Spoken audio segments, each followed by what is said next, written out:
From the following receipt and payment account of accountants club prepare income and expenditure account for the year ended 31 मार्च 2019।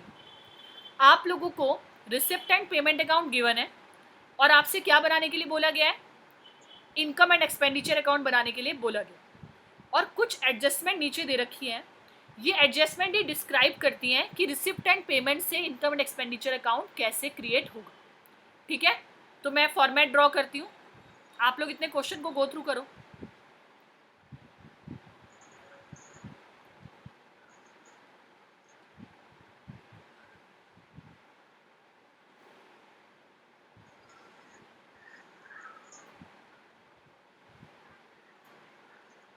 थोड़ा बेटा बड़ा ही रखना है income and expenditure account.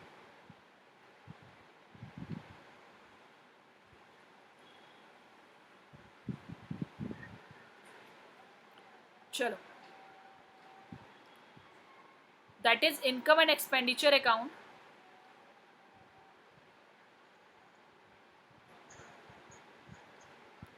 Debit side, credit side, बोलो बेटा। Expenditure side amount, income side और amount. Important question है, although ये फर्स्ट इलुस्ट्रेशन बेशक है बट इंपॉर्टेंट है।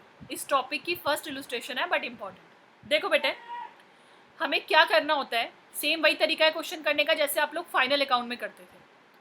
आपने पेमेंट साइड कभी भी एक ही साइड को पहले पूरा डील करोगे। तो राइट हैंड साइड पे आपने देखा पेमेंट्स है, तो और पेमेंट्स देख ली काफ़ी सारी है, salary, stationery, billiard table, investment, काफ़ी चीज़ें। फिर आपने देखा इनमें से किस किस में नीचे एडजस्टमेंट गिवन है, उसको आप क्या लगाते थे बेटा, डॉट। फाइनल अकाउंट्स में भी लगाते थे, याद है।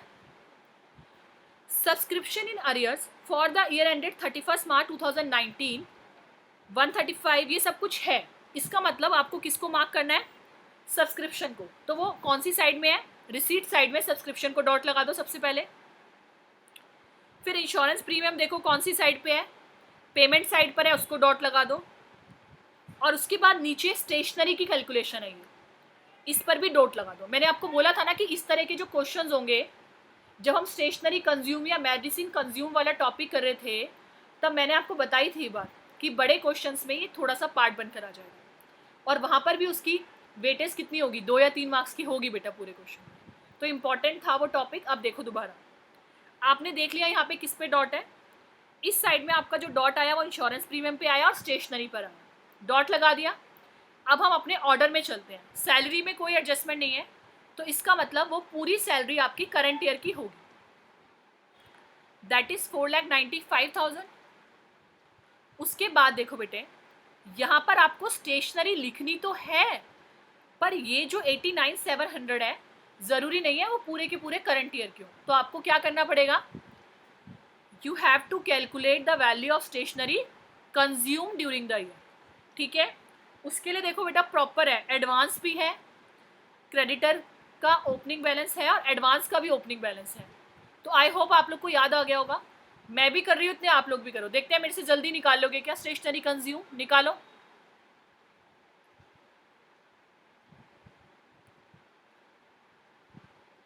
Stationery, creditors for stationery account. ठीक है, किस चीज़ के क्रेडिटर है लिखना, क्योंकि आगे आने वाले क्वेश्चंस में क्रेडिटर फॉर स्टेशनरी भी हो सकते हैं, क्रेडिटर फॉर स्पोर्ट्स मटेरियल भी हो सकते हैं। तो आपको बताना पड़ेगा कि कौन से क्रेडिटर्स। तो सबसे पहले क्रेडिटर्स का ओपनिंग बैलेंस इसमें उल्टे रिवर्स ऑर्डर में दे रखा है, लेफ्ट में क्लोजिंग है और राइट में ओपनिंग है, गलती मत करना। 26,000 और बैलेंस CD आपके पास है बेटा 40,000, और एडवांस फॉर स्टेशनरी खाली क्लोजिंग बैलेंस है बेटा, ओपनिंग में नहीं होगा बाई चांस कुछ, तो बाय बैलेंस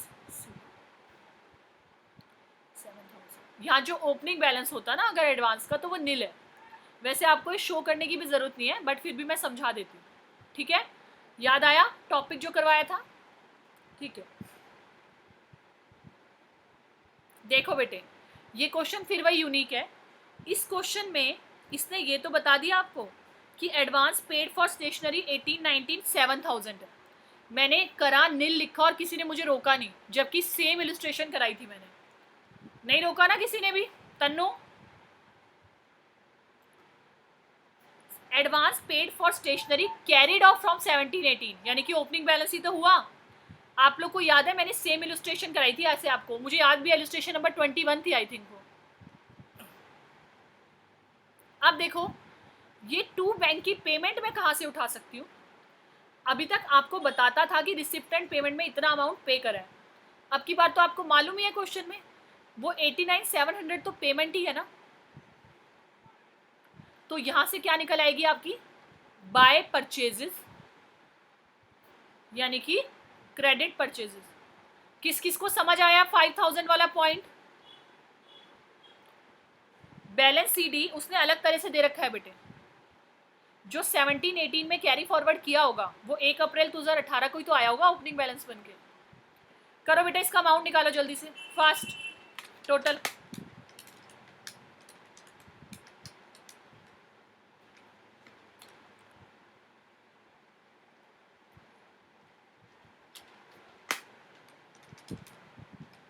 दैट इज 101,700। ये बैलेंसिंग फिगर आती है।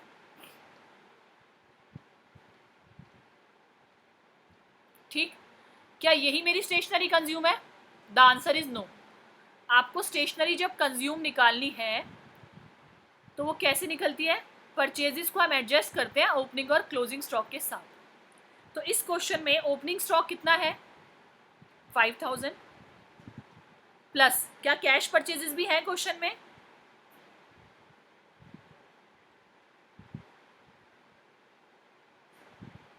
कहीं अलग से एच सच नहीं मेंशन किया हुआ, तो आप इसी को टोटल परचेजेस मान लो और माइनस कर दो closing stock, that is 30,000।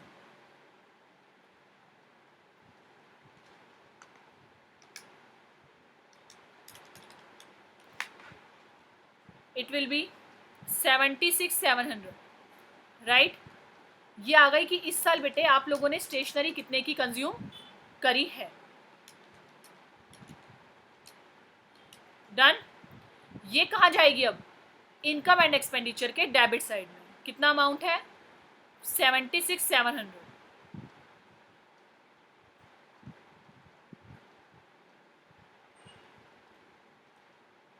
Done. उसके बाद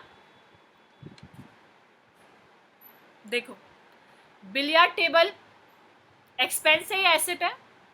डेफिनेटली एसेट है, ये नहीं जाएगी इनकम एंड एक्सपेंडिचर में। सिमिलरली इन्वेस्टमेंट भी एक एसेट होती है, वो भी नहीं जाएगी। बट हाँ मिसलेनियस एक्सपेंसेस जाएंगे और उन पर कोई डॉट नहीं है तो एज इट इज चले जाएंगे। उसके बाद फर्नीचर नहीं जाएगा क्योंकि वो भी एसेट है। अब इंश्योरेंस प्रीमियम जैसे ही मैंने डॉट देखा, अगर आप ये डॉट वाले तरीके से करोगे तो यू विल नेवर फॉरगेट कि इसमें एडजस्टमेंट है। तो आपने इंश्योरेंस प्रीमियम इनर कॉलम में लिख दिया क्योंकि एडजस्टमेंट है। फिर आपने एडजस्टमेंट पढ़नी शुरू करी। कहता है इसमें से 3,000 की इंश्योरेंस प्रीपेड है, तो प्रीपेड इंश्योरेंस जो कि इस साल की नहीं है आने वाले साल की है उसको हटा दो, रिमूव कर दो यहाँ से। तो insurance related to current year कितनी आ गई? 24,000। उसके बाद कैश के क्लोजिंग बैलेंस भी आने चाहिए, वो भी कहाँ जाने चाहिए? बैलेंस शीट में। तो अब हमारी कौन सी साइड कंप्लीट हो जाती है बेटे? एक्सपेंडिचर वाली साइड, जो कि हमने राइट हैंड साइड से एक्सट्रैक्ट करी है पेमेंट वाली साइड से। तो अब हमें कौन सी साइड उठानी है? रिसिप्ट। और रिसिप्ट से हमें क्या जनरेट करनी है? अपनी इनकम। कैश इन हैंड का ओपनिंग क्लोजिंग बैलेंस नहीं आएगा, ओपनिंग बैलेंस नहीं आएगा। सब्सक्रिप्शन पे डॉट था तो यहाँ बाय सब्सक्रिप्शन लिखकर चलो दोबारा कहाँ चलते हैं? वर्किंग नोट बनाएंगे। ठीक है, तो चलो बेटा नेक्स्ट पेज पे वर्किंग नोट नंबर 2।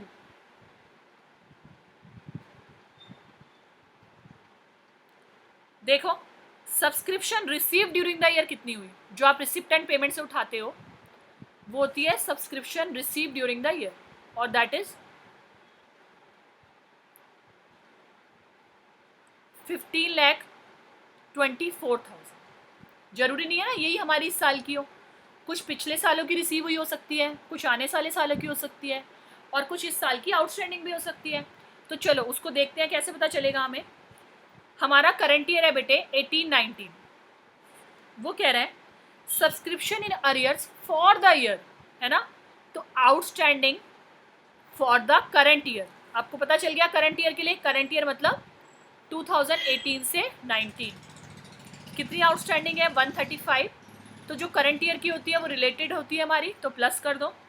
और subscription received in advance during year ending 31 मार्च 2019, तो आप क्या करोगे यहाँ लेस करोगे बेटा, क्योंकि ये क्या हो गया बोलो, सब्सक्रिप्शन रिसीव्ड इन एडवांस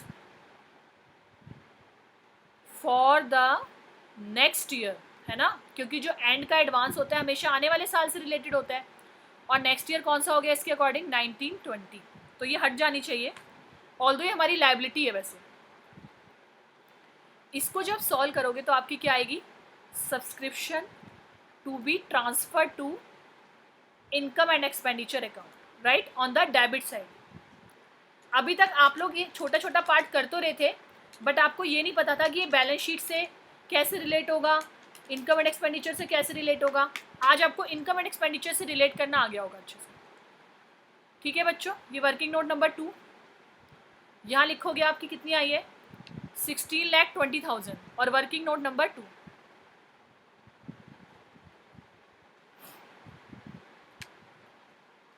उसके बाद देखते हैं आगे क्या था, डोनेशन। अगर डोनेशन के बारे में कुछ नहीं बोला तो हम उसे जनरल डोनेशन मांगते हैं, है ना बेटा। तो जनरल डोनेशन तो इनकम बनती है, स्पेसिफिक नहीं है क्योंकि 7,20,000। इंटरेस्ट ऑन इन्वेस्टमेंट हमारी इनकम होती है, तो हम लिखेंगे उसे, क्योंकि हमने इस साल कोई इन्वेस्टमेंट परचेज करी है या पहले की भी हो सकती है। तो इंटरेस्ट ऑन इन्वेस्टमेंट हमारे लिए क्या हो गया बेटा, इनकम 18,000। एंट्रेंस फीस कहाँ जाएगी, ये भी इनकम होती है। लाइफ मेंबरशिप फीस अगर होती तो वो यहाँ नहीं आती।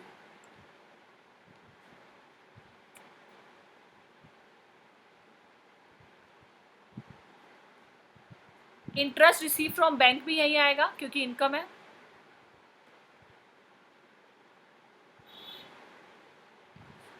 फॉर एग्जाम्पल अगर आपने कोई बैंक से लोन लिया होता और यहाँ रिसिप्ट में आ रहा होता तो वो नहीं आता, क्योंकि वो इनकम नहीं है, वो आपकी लायबिलिटी है।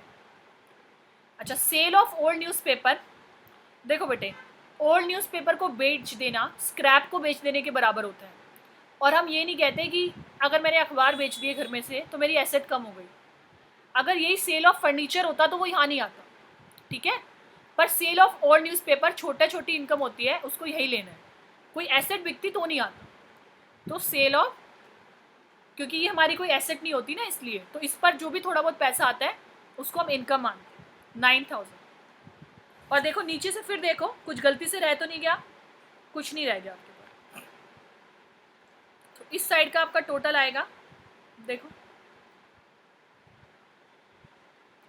इस साइड का टोटल आ रहा है 26,10,000।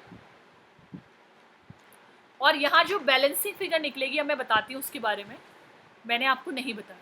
तो बेटा देखो कुछ भी हो सकता है, टोटल ऑफ डेबिट भी ज़्यादा हो सकता है और टोटल ऑफ क्रेडिट साइड भी ज़्यादा हो सकता है। पर यहाँ पर हमें अपेरेंटली पता चल रहा है कि total of credit side is higher than total of debit side. तो इसको कहा जाता है बेटे, इस तरफ जब भी आता है प्रॉफिट आता है, तो क्योंकि ये एनपीयू है तो इसके प्रॉफिट को एक अलग नाम दिया गया है, सरप्लस। और कैसे लिखोगे, excess of income over expenditure, right. अब बैलेंसिंग करो, 26,10,000 में से यहाँ की चारों चीजें माइनस करो।